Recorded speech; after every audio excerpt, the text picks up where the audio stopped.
UP विधानसभा चुनाव से पहले पीएम मोदी ने कमान संभाल ली है। विकास की रफ्तार को आगे बढ़ाते हुए पूर्वांचल पर पूरा जोर देने की कोशिश है। यही वजह है कि पिछले एक महीने के दौरान पीएम 3 बार पूर्वांचल का दौरा कर चुके हैं और आज चौथी बार पूर्वांचल की जनता के बीच सौगातों का पिटारा लेकर पहुंचने वाले हैं, जहां वो एक विशाल जनसभा को संबोधित करेंगे और 10,000 करोड़ का तोहफा भी देंगे। एक रिपोर्ट देखिए।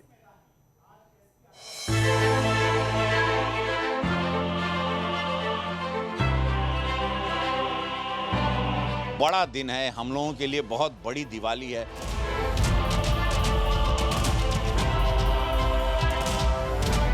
उस सपने को साकार होते हुए पूर्वी उत्तर प्रदेश की 5 करोड़ की जनता देख रही है। इससे बड़ा उत्सव नहीं हो सकता कि स्वयं हमारे यशस्वी प्रधानमंत्री, विश्व के सबसे बड़े नेता यहां आ रहे हैं। यूपी के गोरखपुर का ये वो मैदान है जो पूर्वांचल की सियासत में बेहद मायने रखता है। खासकर बीजेपी की रणनीति और राजनीति में इस मैदान का खास योगदान रहा है, क्योंकि पीएम मोदी ने गोरखपुर के इस मैदान से जब जनसभा के जरिए जनता से संवाद की कोशिश की है, तब पूर्वांचल में कमल खिला है। और आज एक बार फिर पीएम मोदी इसी मैदान से यूपी को 10,000 करोड़ की वो सौगात देने वाले हैं जो आने वाले चुनाव में बीजेपी के लिए जीत का रास्ता तैयार कर सकती है, क्योंकि गोरखपुर की जनता को जिसका इंतजार दशकों से था वो आज खत्म होने वाला है। उस सपने को साकार होते हुए पूर्वी उत्तर प्रदेश की 5 करोड़ की जनता देख रही है, जिसे पिछली सरकारों ने अपनी नाकामयाबियों के कारण नकार सा दिया था। ये तस्वीर उस खाद कारखाने की है जो पिछले 3 दशकों से बंद पड़ा था। 30 साल में यूपी की जनता ने लगभग हर पार्टी को सत्ता की कुर्सी पर काबिज किया। 30 सालों में यूपी की सियासत बदली, मुद्दे बदले, कई सियासी चेहरे बदले, लेकिन अगर कुछ नहीं बदली तो वो है इस कारखाने की कहानी और इस कारखाने से उम्मीद लगाए बैठे आवाम की जिंदगी। लेकिन अब जब बात बदलाव की हो रही है, विकास की हो रही है, तो पूर्वांचल को सबसे आगे रखा जा रहा है। मायने भले सियासी हो, मौका भले चुनावी हो, मकसद भले लखनऊ की गद्दी हो, लेकिन फायदा सबको है। अनेक सरकारें आई, आश्वासन पर आश्वासन दिए गए,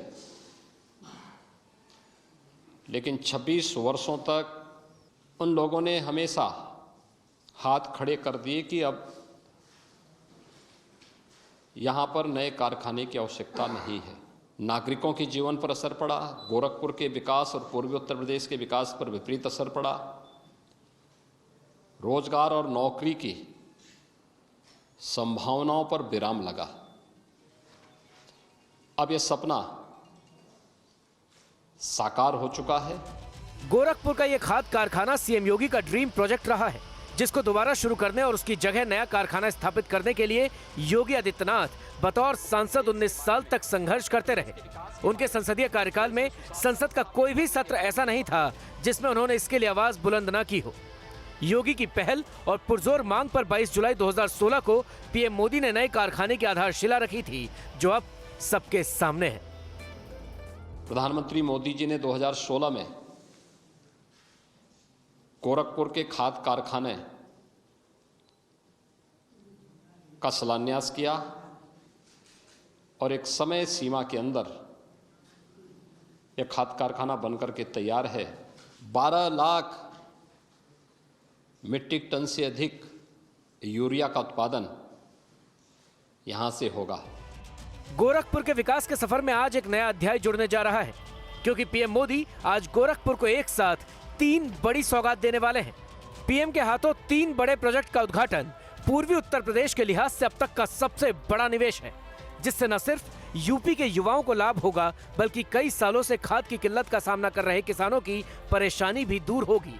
और यही वजह है कि गोरखपुर से बीजेपी सांसद रवि किशन इसे योगी सरकार की बड़ी उपलब्धि बता रहे हैं और पिछली सरकारों पर निशाना भी साध रहे हैं। ये सौगात ये थी कि मतलब लोग कभी विपक्षी पार्टी कभी सोची नहीं थी। ये लोगों ने हमेशा नाश किया था। इन लोगों ने कभी विकास का रास्ता नहीं रखा, मेडिकल का नहीं रखा, रोजगार का नहीं रखा, फर्टिलाइज़र नहीं रखा, चीनी कारखाना नहीं रखा। तो प्रधानमंत्री जी ने 2016 में इसको शिलान्यास किया था। अब इसका लोकार्पण होगा। ये है कथनी करनी में अंतर नहीं। अपने दौरे के दौरान पीएम मोदी एम्स का उद्घाटन कर पूर्वांचल को दूसरा सबसे बड़ा तोहफा देंगे, जिसकी मांग करीब 1.5 दशक से होती रही है। गोरखपुर एम्स का फायदा पूर्वी उत्तर प्रदेश के साथ ही बिहार, झारखंड और नेपाल तक के लोगों को मिलेगा। बाढ़ और बीमारी के लिए जाना जाने वाला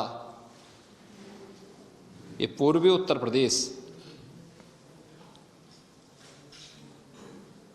मासूम बच्चे यहाँ असमय दम तोड़ते थे। सरकारों की संवेदना कभी उन गरीबों के प्रति, अभावग्रस्त उन लोगों के प्रति नहीं देखने को मिली थी।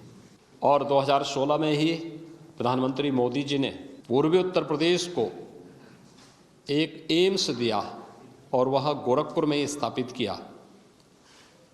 एम्स भी बनकर के तैयार है। इसके साथ ही पीएम मोदी गोरखपुर में एक रीजनल मेडिकल रिसर्च सेंटर की भी सौगात देंगे। इसमें 125 एमबीबीएस की सीटें भी हैं। जापानी बुखार, कोरोना समेत तमाम बीमारियों की रोकथाम के लिए यहाँ पर अत्याधुनिक जांच की सुविधा उपलब्ध होगी। किसी भी अन्य वेक्टर बॉर्न डिजीज के लिए जब सैंपल लिए जाते थे तो लंबे समय तक वे सैंपल जांच के लिए एनआईवी पुणे या देश के अन्य भागों में भेजे जाते थे। अब एक आईसीएमआर का एक रीजनल सेंटर एनआईवी पुणे की तर्ज पर गोरखपुर में बनकर के तैयार हो चुका है। बीजेपी के लिए पीएम मोदी का ये दौरा काफी अहम है, क्योंकि बीजेपी इसके जरिए यूपी के एक बड़े हिस्से तक अपना संदेश देगी। पीएम मोदी की इस रैली के लिए खास तैयारियां की गई हैं। बताया जा रहा है कि आज की जनसभा में करीब 4 लाख लोगों की भीड़ जुटेगी, लिहाजा सुरक्षा के पुख्ता इंतजाम किए गए हैं।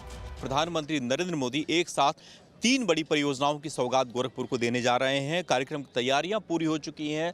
लगभग 4 लाख लोगों को इस कार्यक्रम में बीजेपी ने गोरखपुर क्षेत्र के 64 विधानसभाओं से आमंत्रित किया है। हमारी जो सिक्योरिटी प्लान है वो 4 लेयरों में है और पूरी तरह से व्यवस्था ऐसे है कि सुरक्षा अचूक हो।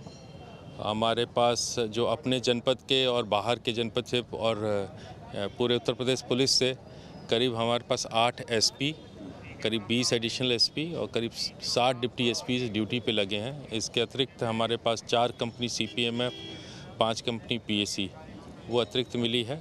कुल करीब 4000 जवान सभी फोर्सेस मिला लिए जाए तो डिप्लॉयड है। कहते हैं कि देश की सत्ता का रास्ता उत्तर प्रदेश से होकर जाता है और यूपी को जीतने के लिए पूर्वांचल में जीत का परचम फहराना जरूरी माना जाता है। इसी फॉर्मूले से लगातार 2014 और 2019 लोकसभा चुनाव और 2017 के विधानसभा चुनाव में सबसे ज्यादा सीटें हासिल करने वाली बीजेपी अब मिशन 2022 के लिए पूर्वांचल में पैठ बनाने की कोशिश में है। पिछली सरकारें कागजी सरकारें थी, कागज़ पे उतारती थी। उन लोग खाली नाम करते थे, उद्घाटन करते थे, सफाई महोत्सव करते थे, अपने गांव को, अपने परिवार को बनाते थे, अपने परिवारों का महल बनाते थे। यहाँ कथनी करनी में अंतर नहीं। भाजपा गरीबों की पार्टी है। यूपी की सत्ता को साधने के लिए पूर्वांचल को साधना क्यों जरूरी है, अब इसे भी समझ लीजिए। सूबे की 33% सीटें इसी इलाके की हैं। यूपी के 28 जिले पूर्वांचल में आते हैं, जिनमें कुल 164 विधानसभा सीटें हैं। 2017 के चुनाव में पूर्वांचल के 164 में से बीजेपी ने 115 सीटों पर कब्जा जमाया था, जबकि समाजवादी पार्टी ने 17, बीएसपी ने 14, कांग्रेस को 2 सीटें मिली थी। हालांकि आंकड़े कहते हैं कि पिछले 3 दशक में पूर्वांचल का मतदाता कभी किसी एक पार्टी के साथ नहीं रहा। वो एक चुनाव के बाद दूसरे चुनाव में एक का साथ छोड़कर दूसरे का हाथ थामता है। यही वजह है कि बीजेपी 2022 के चुनाव में अपने गढ़ को और मजबूत करने में जुट गई है। इसलिए सीएम योगी से लेकर पीएम मोदी के एजेंडे में पूर्वांचल सबसे ऊपर है। Team news nation.